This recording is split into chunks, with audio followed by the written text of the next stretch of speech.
The traitor class has been particularly vocal ever since Qasem Soleimani was killed. The ever-winsome Ilhan Omar tweeted Friday, "We are outraged the president would assassinate a foreign official, possibly setting off another war without congressional authorization and has zero plan to deal with the consequences." Soleimani was a foreign official?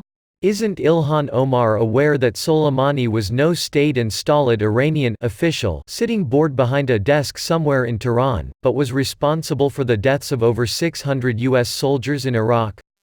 Yes, she does know, and clearly she doesn't care.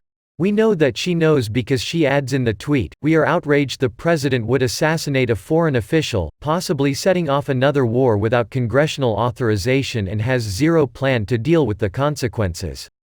But of course you know that, and addressing Senator Ted Cruz, responding to his tweet that said, according the Obama Department of Defense, Qasem Soleimani was a terrorist directly responsible for the murder of over 500 U.S. servicemen and women. Why are congressional Democrats outraged that he's finally dead? As it turns out, Cruz was low-balling the actual figure of the U.S. personnel Soleimani had killed, but since Omar was responding to his tweet, she clearly knows that Soleimani wasn't some milquetoast bureaucrat caught up in the president's rabid and unrestrained Islamophobia, nor does Omar's insistence that she is only outraged because Trump acted without congressional authorization stand scrutiny. Alan Dershowitz, who knows a bit about constitutional law, explained that there's no doubt that Soleimani fit the description of combatant.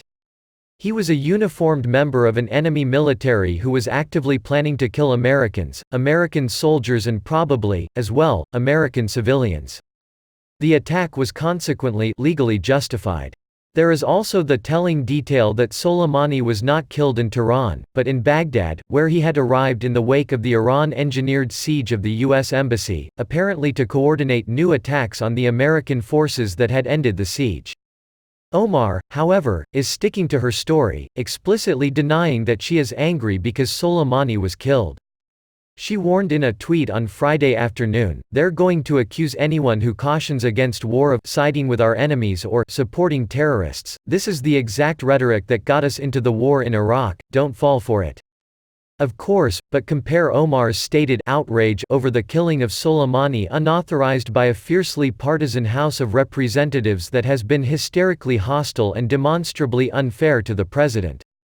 Omar famously said at a fundraiser for the Hamas-linked Council on American Islamic Relations, "CARE was founded after 9/11, because they recognized that some people did something, and then all of us were starting to lose access to our civil liberties.